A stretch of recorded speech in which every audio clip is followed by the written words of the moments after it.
What are early signs of an abusive partner? Make it difficult for you to meet, connect, spend time with family or friends.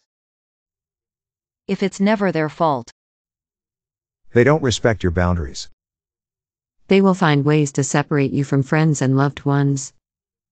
When everything you do, they always make it sound like nothing important.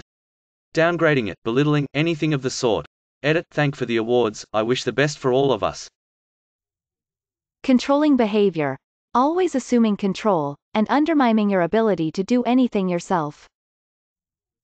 1. Hates your friends' relatives and will repeatedly make critical comments, to isolate you. 2. Picks fights over silly things, to test boundaries. 3. Makes out that they're the only one who cares about you, to make you rely on them. 4. Repeatedly brings up the favors they've done, to get you to comply. 5.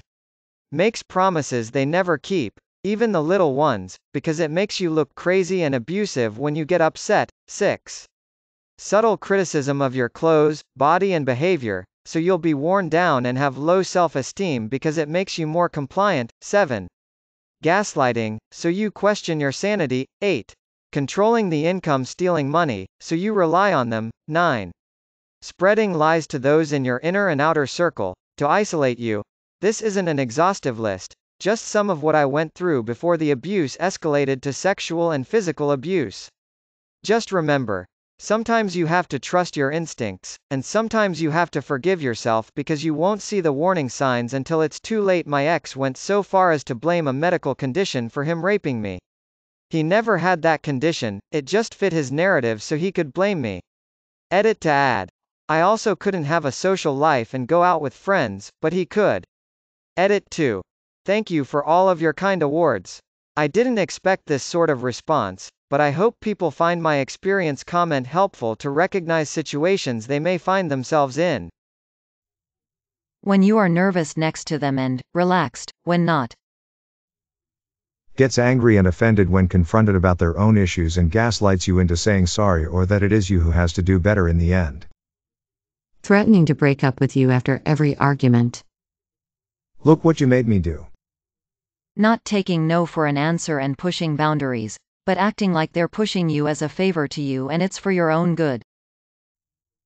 If you can't have a mature conversation about the relationship and what you feel you need without being told you are actually the manipulative one, run, because they will try to tell you that you are manipulative to manipulate you into never saying your opinion. Edit, thank you for the award and upvotes, nice to know what I said made sense. Your feelings don't matter, and no matter what happens, everything is your fault.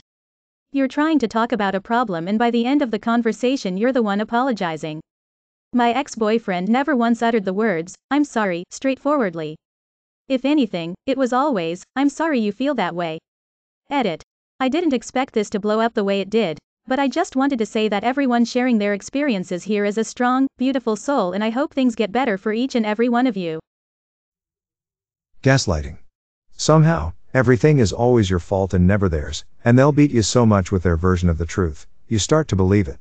They will belittle your argument or dismiss it.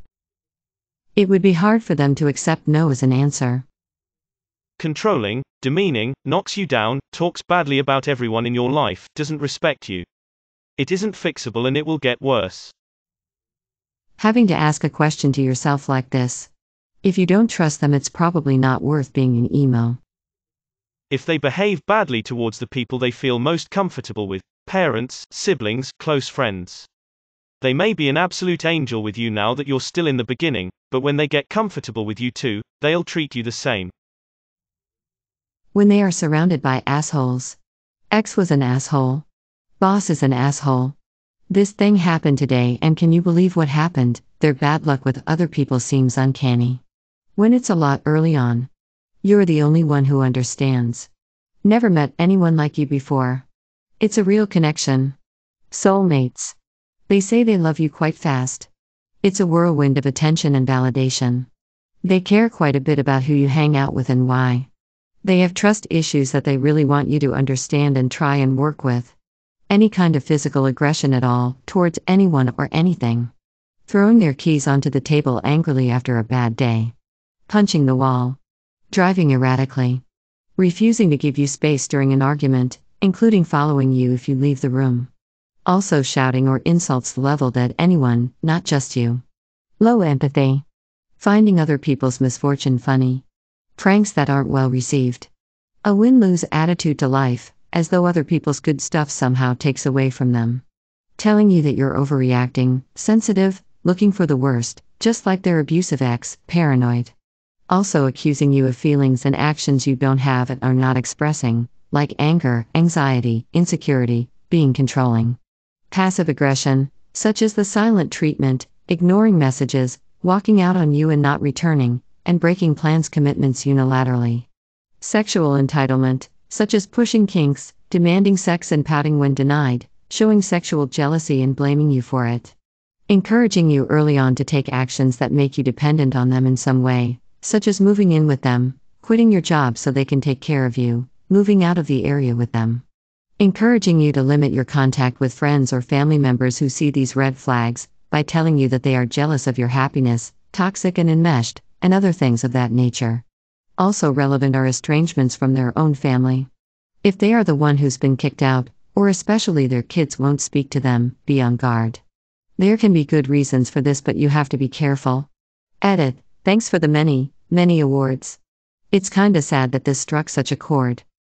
Edit 2. For anyone whose light bulb went on when they read this, I'm sorry. A couple of these, at a low level? Guard up, call it out, stay frosty. A lot of these, consistently, in an escalating pattern? Please run a million miles away, before you forget who you are completely. Edit 3. I have said this in about 10 different ways now, there is nuance to everything here. No one thing, one time, is indicative of anything, except for directed physical violence. I am not going to debate every light and shade. No one is condemning anyone else for chucking their keys, for crying out loud. It's just things I would be keeping in mind and looking for signs of escalation or patterns developing. If you had a recurring headache, it could be dehydration, a brain tumor, or about a million other things, so you just keep an eye on the situation, do what you can to mitigate it, and see if it resolved or not. If it didn't, you'd take some action, but no one would think you should go straight to brain tumor. So don't DM me.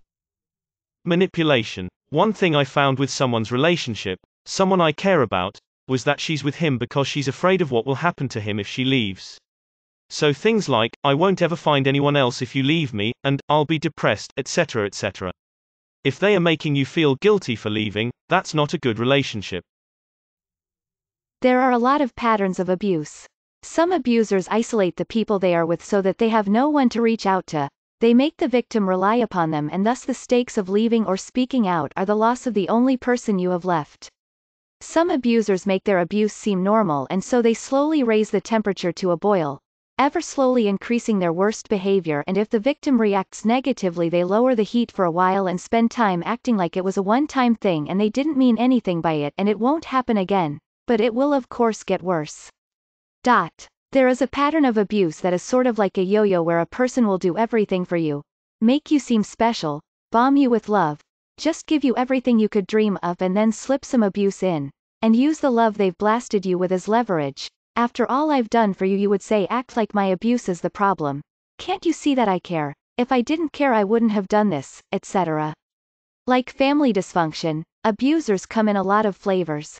Sometimes abuse can just be periods of neglect and normalizing a coldness towards the other person and downplaying any of that person's needs. It takes a lot of work to keep a relationship healthy, and even people who are not generally abusive can in combination create a pretty unhealthy situation long term. It is helpful, I think, to consider some of the signs of a stable relationship to know what an unstable one might be. Stable partnerships are two independent people, who act with compassion towards their partner, but often not just towards their partner. They have a circle of people they care about, they have friends and family that would vouch for them in a healthy way. Both people in the relationship allow room for the other person to be who they are, there is respect for boundaries, there is consideration for the consequences to their actions. A relationship that can thrive grows at a moderate pace often. It is a small flag if a relationship grows too quickly. Oftentimes a healthy relationship requires both partners to be able to admit having been wrong after some reasonable length of argument or disagreement. They are capable of apologizing and tending to any emotional harm that can happen in an argument. Both people are willing to put work into the health of the relationship and the health of the other, but not generally at a sacrifice of their own, especially at the beginning of relationships. That relation changes a lot, I feel, when people have been together for a very long time.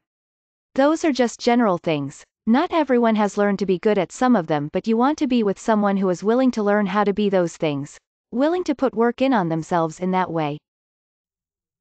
When every ex is crazy. When they show no pity or remorse for something they did that hurt you. Massive red flag. Begins with subtle attempts to control you. They may even make you feel special, as if they really care.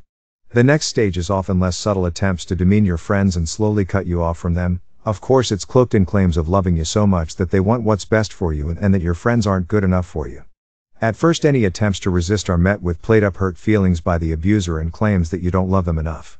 It eventually evolves into verbal and emotional abuse. By the time the physical abuse cycle begins, it's often too late to emotionally extricate yourself from the relationship. n.m.wikipedia.org Wikidarvo. Never taking responsibility for their actions. Never letting you educate them on things you actually know about because they think it makes them look stupid. Lying. Especially lying to family members or best friends. Lying. Blaming you for random things, causing arguments, small acts of violence, physical or mental, threats of violence or name-calling, etc. Limiting contact with family and friends, belittling you or your opinions, saying they're right even if they're not, trying to control what you do or where you go, manipulating, changing emotions fast, like being angry and then trying to make you feel sorry for something or apologizing randomly but not really acting any different later. These to name a few, but obviously it depends on the person. The 4 characteristics of a perpetrator are minimizing, it wasn't that bad, denying, I didn't do that, blaming, it's your fault, and playing the victim, it's me who is suffering more. If you find yourself hiding things about them from other people, or making excuses for them, it's a huge red flag that you are actively ignoring something that is wrong with your relationship. Not empathizing when you're upset. Unable to show they care unless it benefits them. Listening to their friends about you, rather than hearing your own words on how you're feeling. Showing up wherever you are, even if you didn't tell them where you were going. Love bombing when they make a mistake, then repeating the mistake. Arguing with you about your feelings when you speak up about their actions. When you stop hanging out with your friends, so long as they were healthy before. Insisting they pay for something, but then hold it against you at a later point. Educating you on how you should act. Their friends not keeping in contact with them.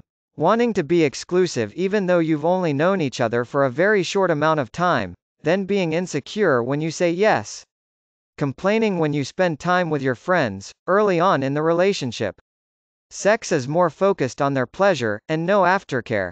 Unset expectations and not setting and agreeing on how things should flow in a relationship, such as an unset expectation that the woman should always do the laundry. Jealousy, wanting to know your constant whereabouts, begin isolating you from friends. Rushing the pace of the relationship. This would include things like saying, I love you, very early, moving in together or pushing to within a matter of a few months being together, pushing for marriage in a similarly short amount of time. Ignoring small boundaries, and or trying to make you feel bad for having said boundaries. Feeling entitled to the bulk of your attention and time, which usually results in guilt or anger being used against you for spending time with others or on other things. All of their exes were horrible people, without exception. According to them, at least. If you always have the feeling that he/she thinks you are inferior to them. If they hurt you, in an undeniable way, they will often make huge gestures to make up for it. Be overbearingly sorry, until you feel forced to make it okay for them.